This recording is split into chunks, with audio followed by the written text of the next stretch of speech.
this week's episode of Sailor Moon Crystal, Tuxedo Mask is looking for his long-lost memories, and Sailor V appears out of nowhere to kick Zoisite in the ballsack. Yeah, even with Tuxedo Mask's backstory, the introduction of Queen Metalia, the thing I'm gonna remember most about this episode is Sailor V appearing out of nowhere and slashing Zoisite. Although he looked like he was grabbing for his crotch, it's pretty clear she was going below the belt. What I also love about this episode is they're actually getting into the backstory of some of the characters. Case in point, Tuxedo Mask, otherwise known as Mamoru Chiba, this is Sailor Moon's love interest. It's very obvious they're going to end up together, and they have some sort of clear connection to the legendary Silver Crystal and the legendary Moon Kingdom, but they're gonna wait until they get to that. This week's episode was basically just the first steamy encounter between them, which doesn't really lead to anything, but Tuxedo Mask does reveal his backstory about he and his parents were in this car accident when he was a kid, and they died, and he lost all his memories, and he seems to be searching for them, and the legendary Silver Crystal is the only thing that can do that. He's got a fever, and the only prescription is legendary Silver Crystal.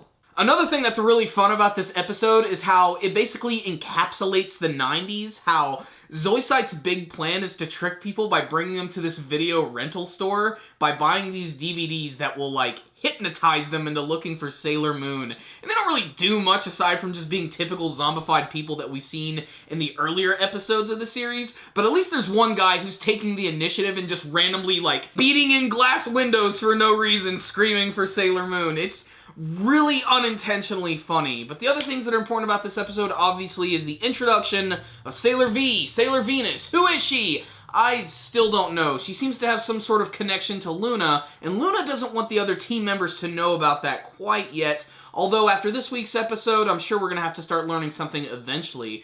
What I will say is Sailor V seems to have like some sort of like sentience within the video game that they play, which just happens to be, you know, right on top of their massive base, which...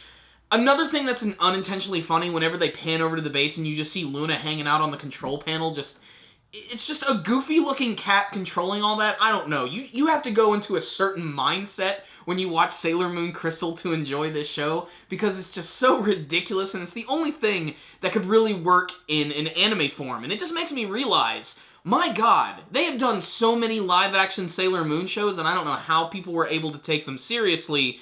Although I just got back from Anime Weekend Atlanta, and I was watching a Super Sentai show that just... It was the Mighty Morphin Power Rangers teamed up with the modern Super Sentai show, and it blew my mind. So this stuff is just crazy. This is just what Japan loves to do, and I can understand why people like Sailor Moon Crystal. I'm starting to dig it myself. It's nothing mind-blowing or anything, but it certainly puts me in a very good mood and makes me feel happy, especially because there's a lot of just good and funny scenes, like the ones where all of a sudden Usagi's just eating her lunch and slamming it right into her face, and then she has just like ketchup all over her face, and it just...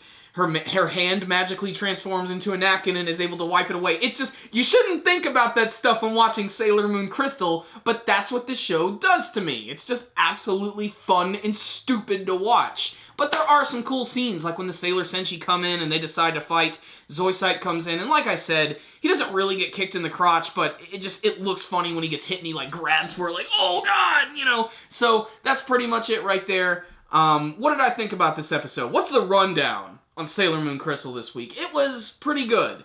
Nothing mind-blowing, unfortunately. I was really hoping that since this show was going to be on a bi-weekly basis, that they'd be able to maybe like punch more budget into the action scenes and make them more bombastic and crazy, but they're really not doing anything with that. They're not really taking advantage of the action in this series, and I don't think that's because Sailor Moon is going to be a series that's made on its action. It's going to be made on the interaction between its characters, and obviously, I'm clearly not the key demographic for this show. Big things to take away from this week's episode is getting to learn a little bit more about Tuxedo Mask's backstory, and it's also pretty interesting that he himself really doesn't have any powers. He's basically just pulling a Batman, putting on a suit and running around the city and punching folks in the face. That's actually what he does to Zoisite this week. I thought maybe he was going to pull out something special, something really crazy, even a big, you know, Gatling gun or something. No, it's nothing crazy like that. He just decks him in the face, and it's pretty awesome. The most exciting thing about this episode is obviously the introduction of Sailor V and her white cat, who, again, I believe his name is Artemis. That's what I remember from the original Toonami version, but my mind is a little blurry when it comes to remembering all that stuff. I barely remember any of the old Sailor Moon. What I will say is the new Sailor Moon is a lot of fun, nothing too revolutionary. The animation and the artwork really isn't anything too mind-blowing. But like I said, if you're a fan of the Sailor Moon manga, you watched it on Toonami back in the day, and you just want to watch something that's going to make you feel good, check out Sailor Moon Crystal. I'm going to give this week's episode a 3 out of 5. Really good stuff, nothing too crazy, but definitely check it out if you want to have a good time. Thank you guys for watching my review. If you like this video, make sure and give it a thumbs up. And please tell me what you thought about this week's episode of Sailor Moon Crystal. What do you think's up with Sailor V? Why is she so mysterious? Why does she have her own cat? Why does she have her own mask? What makes her so special? And what do you guys want to see from the rest of Sailor Moon Crystal? And make sure before you leave, go ahead and subscribe to our channel. You can do that by clicking on our channel icon right up here. You can also follow us on Facebook and on Twitter. Peace out, y'all! Do you like Amazon.com? I know I do. Corey and I now have an Amazon link in our video description box below. And if you go to it and buy anything through Amazon.com, it will support our channel. So bookmark that link, make it happen, and support our channel without having to do a damn thing. Another great way you guys can help support our channel is by donating directly through our PayPal link in the description box below. We recommend $2 a month, although this is completely optional.